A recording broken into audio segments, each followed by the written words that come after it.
안녕하세요. 고막 여친입니다.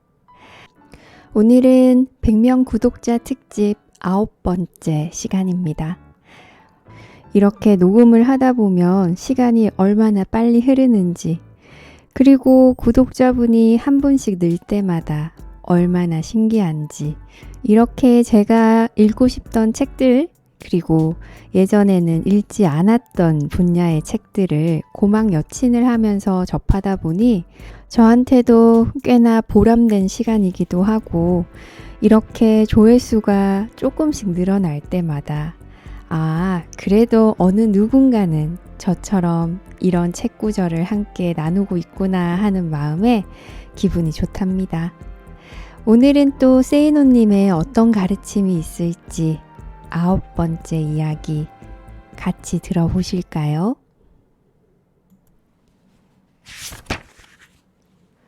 변화가 없는 삶은 불행하다. 부자들에게는 불행하고 가난하였던 과거가 나의 경우도 그렇듯이 종종 훈장처럼 따라다닌다.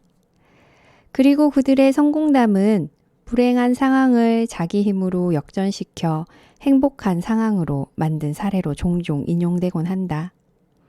바로 여기서 문제가 발생한다. 가난하여 끼니조차 마련하기 힘들었는데 노력하여 부자가 되었다는 이야기가 곧 그들의 삶이 불행해서 행복으로 바뀌었음을 보장하진 않기 때문이다.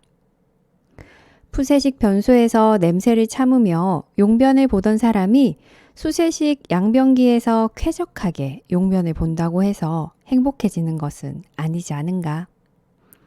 돈이 많아지면 불편하고 구차한 환경이 편리하고 쾌적한 환경으로 변할 뿐이다. 생활 수준이 높다고 해서 높은 행복이 보장되는 것은 아니라는 말이다. 비슷한 예는 불우한 가정에서 태어났으나 공부를 열심히 하여 유명한 대학에 들어갔다가 수년간 어렵게 공부하여 고시에 합격한 사람들의 성공담과 관련하여서도 나타난다. 수많은 사람들이 그것을 마치 불행 끝, 행복 시작의 사례로 착각하기 때문이다. 하지만 그들은 그저 좋은 학력을 갖게 되었을 뿐이고 어렵다는 시험에 합격하였을 뿐이다. 그렇게 하여 이 사회에서 얻게 될 대가가 많아지게 되었다는 것을 행복의 필수 조건으로 착각하지는 말라. 성공한 사람들의 사례를 보여주고 나서 꿈을 가져라 혹은 야망을 가져라 라고 말하는 것은 종종 마치 명예나 지위, 돈, 학벌 등에 대한 꿈과 야망이 성취되어야만 행복을 얻을 수 있는 듯한 오해를 불러일으킨다. 이 사회에서 어떤 형태로든 성공하게 되면 기쁨을 얻을 수는 있다.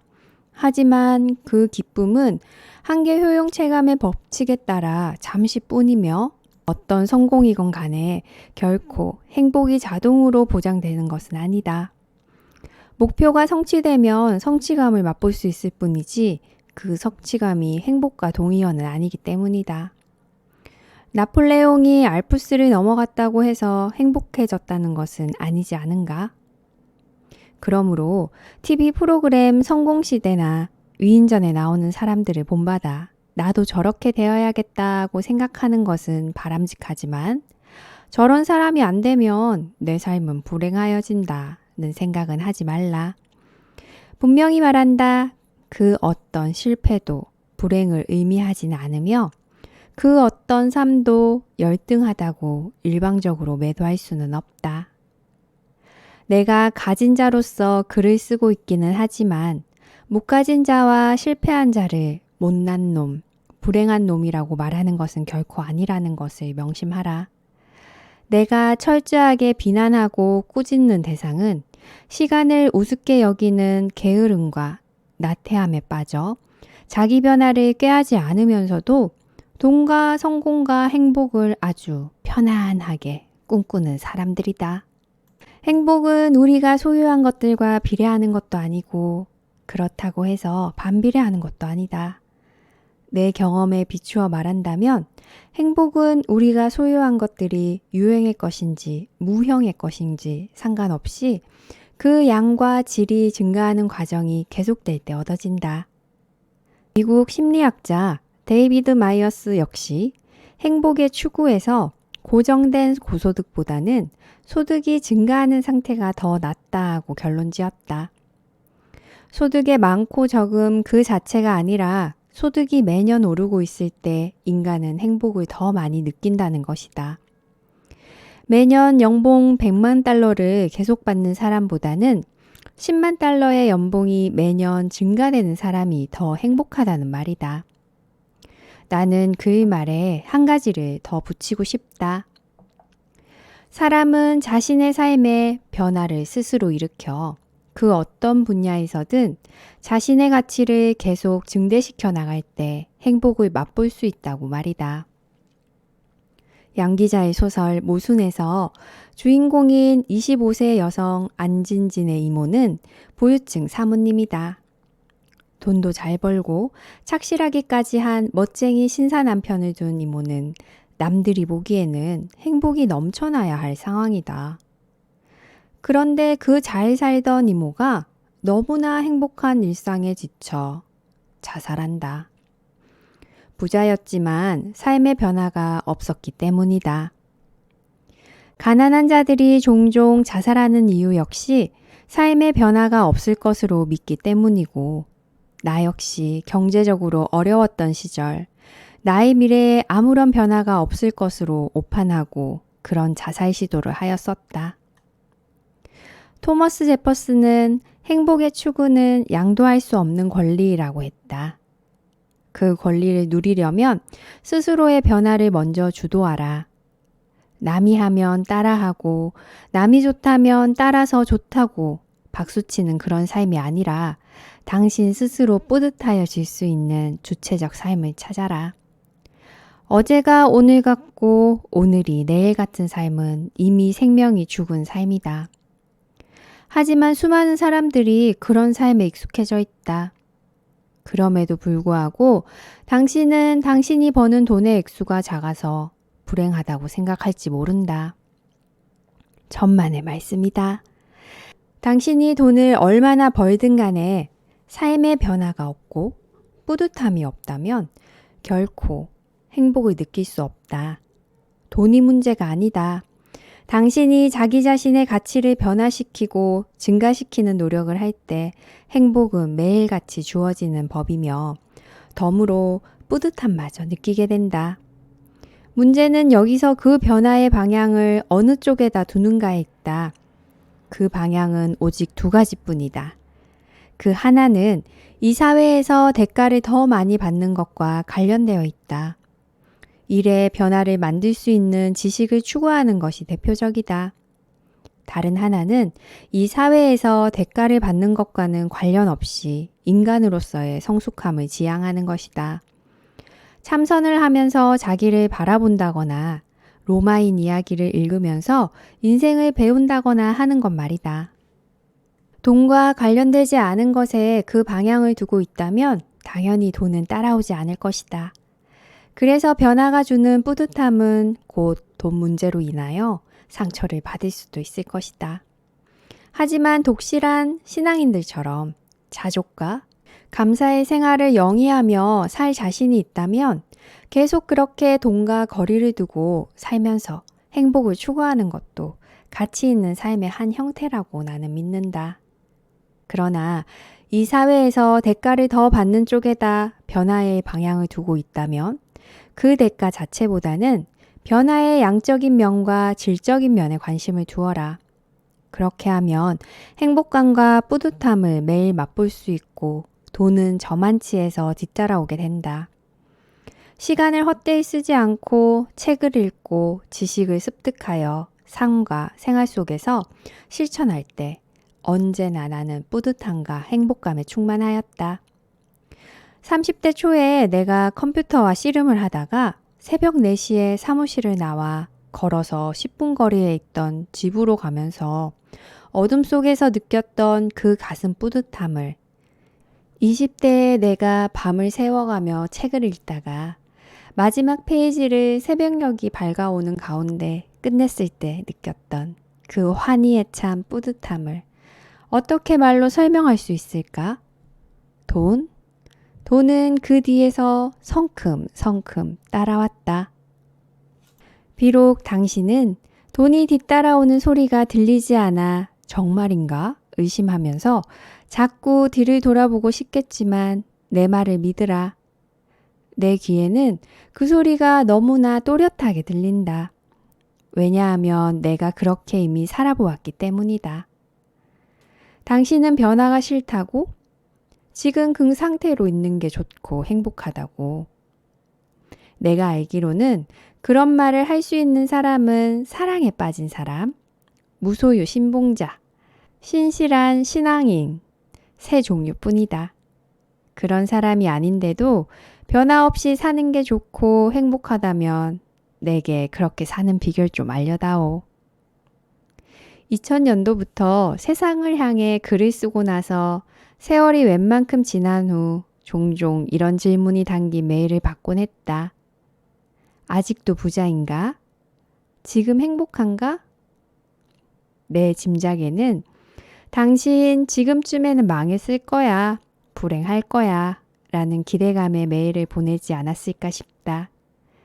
그 답을 지금 여기에 쓴다. 아직도 부자가 아니라 훨씬 더 부자가 되었으며 충분히 행복한 운 좋은 사람으로 살고 있다. 충분히 행복한 운 좋은 사람이라는 표현은 심리학 교수 다니엘 카네만이 한 말이었다. 그는 행복을 순간 기억과 관련 지으며 가장 행복한 사람은 행복해지고 싶어하는 열망이 크지 않았던 사람임을 지적한다.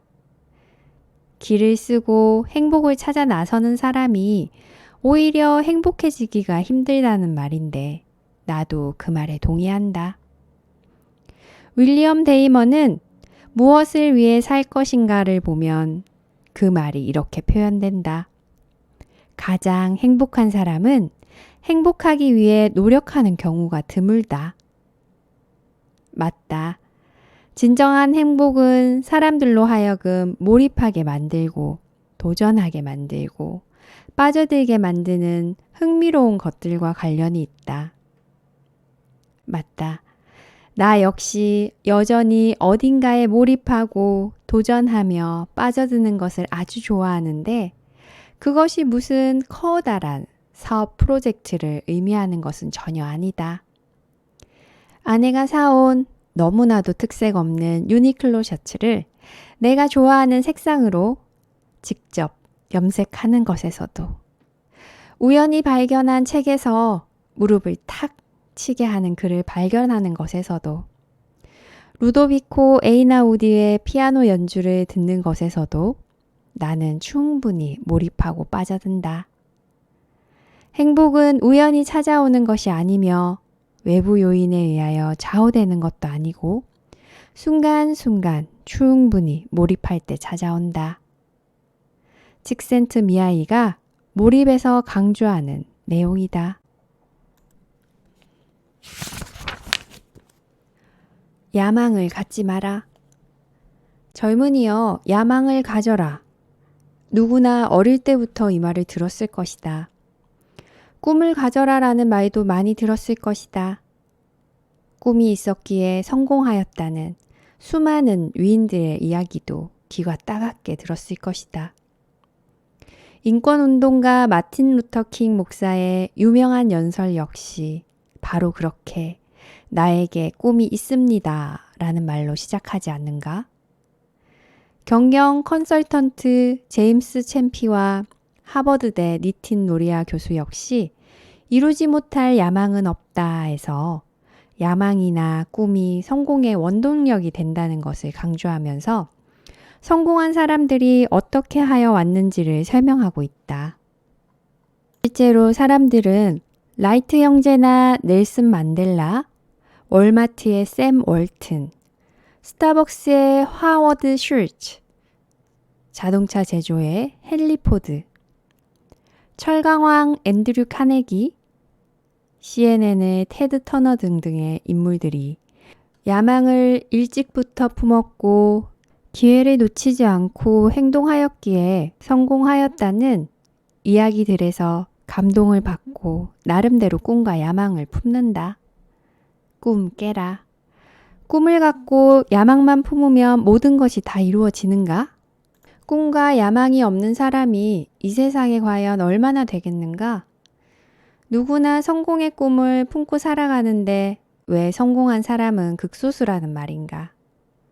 그 이유는 대부분의 사람들이 꿈은 야무지고 원대하게 품지만 그 꿈을 실현시키는 아주 작은 단계들은 하찮게 여기고 무시하기 때문이다. 마치 서울에서 부산까지 가고자 하는 사람이 망원경으로 부산만 바라보면서 집 밖으로 나서는 첫걸음들은 무의미하게 여기고 움직이지 않는 것과 같다. 예를 들어 당신에게 부자가 되고 싶은 꿈이 있다고 치자. 수많은 젊은이들이 나는 10년 안에 10억 원을 모으겠다는 식의 꿈을 내게 피력한다. 하지만 그런 꿈은 누구나 다 갖고 있는 소망에 지나지 않으며 너무 막연하고 원대하다. 당신은 어서 빨리 단번에 부자가 되고 싶은데 지금의 자기 자신의 현실과 비교하면 너무나도 거리가 멀고 그 꿈을 이룰 구체적인 방법도 없다. 그 결과 공상만 많아진다. 아, 나한테 돈이 몇 억 있다면, 나한테 이러이러한 능력이 있다면 무엇을 해볼 텐데. 복권에 당첨되면 이런 걸 해볼 텐데. 부자가 되고 싶다는 야망에 사로잡히면 일확천금만 꿈꾸게 된다. 절약을 하면 부자가 될 수 있다는 것을 머릿속으로는 알고 있지만 당신은 현재 수입으로는 절약한다 하여도 백만장자가 되기에는 어림 반푼어치도 안 된다고 생각한다. 그래서 그 돈은 부자가 되는데 하등 도움이 안 될 것으로 여기고 미련 없이 다 소비하고 만다. 아니, 어쩌면 그 이상의 돈을 빚내서 쓰게 되고 모든 것을 신용카드에 의존하면서 빚을 메꿔 나가는 그러한 카드 인생을 살아가게 될 수도 있다. 결국 일확천금의 꿈이 당신을 오히려 도태시킨다. 그러므로 부자가 되고 싶다는 막연한 꿈이나 야망은 버려라. 10년 후의 목표, 5년 후의 목표도 세우지 말라. 그 기간 동안 당신은 그만 지쳐버리고 만다. 그저 1년 정도 앞에 목표만을 세우되 1,000만 원을 모으는 것 같은 소박하지만 구체적으로 실행 가능한 한 목표를 세워라. 그러한 목표가 정하여지면 당신은 이제 당신의 수입에서 얼마를 떼어내 얼마 동안이나 저축해야 하는지 구체적인 계산을 할 수 있게 될 것이다. 행동 지침이 당신 자신에 의하여 구체적으로 세워지게 된다는 말이다. 이제 남은 일은 그 행동 지침에 따라 실제로 행동하는 것이다. 그렇게 하면 조만간 목돈을 쥐게 될 것이며 바로 그 목돈이 종잣돈이 되어 부자의 길로 접어드는 첫 계단에 올라갈 수 있게 된다. 명심해라. 부자가 되는 게임의 첫 번째 승자는 누가 더 먼저 자기 몸값을 올리고 종잣돈을 손에 쥐는가에 달려있다. 그 소박해 보이는 목돈이 손에 쥐어지게 될 시간이 언젠가 될 것인지는 순전히 당신이 현재의 수입 가운데 얼마나 소비할 것이며 얼마나 저축할 것인지에 따라 결정될 것이다. 기간을 6개월로 만들려면 어쩌면 월 수입의 거의 대부분을 저축해야 할지도 모른다. 하지만 기간을 단축하려면 그 길밖에는 없으므로 그렇게 하라. 일단 6개월이건 1년이건 1년 미만의 가까운 미래에 이룰 수 있는 구체적인 목표가 생기면 절대 뒤를 돌아보지 말라. 통장에 모인 돈을 뒤적거리며 안달하지도 말라. 그 모아진 돈을 부자가 되려는 꿈과 비교하고 계산하며 아직도 멀었구나 하는 미래투시 따위도 절대 하지 말라. 몇 개월치가 모였는지도 잊어버리고 그저 다음 달에 저축하여야 할 돈만 생각하여라. 이것은 다른 분야에서도 마찬가지이다. 예를 들어 영어를 잘 못하는 사람들을 보면 100이면 100 모두 참고서의 앞부분만 새까맣다. 왜 그런가 하면 처음에 나온 부분을 지나 다음 부분에 가서는 다시 처음 부분을 들춰보기 때문이다. 내가 어제 그저께 공부한 내용을 제대로 기억하고 있는 건가? 하는 불안감에 지나간 부분을 들춰보는 것이다. 인간의 기억력에는 한계가 있으므로 당연히 상당 부분은 기억이 나지 않을 것이므로 오늘의 진도를 나가지 못하고 지난주 것을 복습하게 된다. 이러니 앞부분만 자꾸 반복하게 되어 앞부분의 페이지들만 새까맣다. 뒤를 돌아보지 말라. 소돔과 고모라를 빠져나오다가 뒤를 돌아본 롯의 아내처럼 소금덩어리로 변하고 만다. 계속 전진만 하라. 앞을 바라보되 절대 저 높은 계단 꼭대기 위의 찬란한 태양빛을 성급히 찾지 말라. 오르페우스처럼 에우르디케를 또 한 번 잃어버리게 될 뿐이다. 당신에게 필요한 것은 당장 오늘 지금 밟아야 할 계단이 어디 있는지 찾는 것뿐이다. 올리버 스톤 감독의 영화 애니 기분 선데이는 프로풋볼팀 마이애미 샤크스 안팎의 인물들이 벌리는 삶의 혼전을 실감나게 보여주는 명작이다. 영화 속에서 토니 다마토는 노장 코치이다. 그의 팀은 3연패의 굴욕에서 벗어나기 위해 안간힘을 쓰지만 내부적으로 팀은 분열되어 있다. 그들 앞에서 토니는 짧지만 감동적인 스피치를 한다. 인생이나 풋볼이나 1인치씩 앞으로 가는 것일 뿐이다. 그 1인치에 얼마나 최선을 다하느냐에 따라 거기서 승리와 패배가 갈라진다. 승리와 패배의 차이는 결국 1인치의 차이다. 우리는 오직 1인치를 위해 달릴 뿐이다. 미래의 야망은 던져버려라. 꿈과 야망은 성공의 원동력이 아니다. 보잘것없어 보이는 1인치 전진을 위하여 오늘 외롭게 최선을 다하는 힘이 바로 성공의 원동력이다. 세계 최고의 테니스 선수 피터 샘프라스 역시 성공의 비결을 묻는 기자들에게 이렇게 답했다. 나는 결코 한 시합에 이기려고 하지 않는다. 한 세트나 한 게임을 이기려고도 하지 않는다. 나는 오직 한 점만을 따기 위해 노력한다. 나는 솔직히 샘프라스가 누군지도 알지 못하지만 나 역시 그 사람처럼 하여왔다. 당신도 그렇게 하라.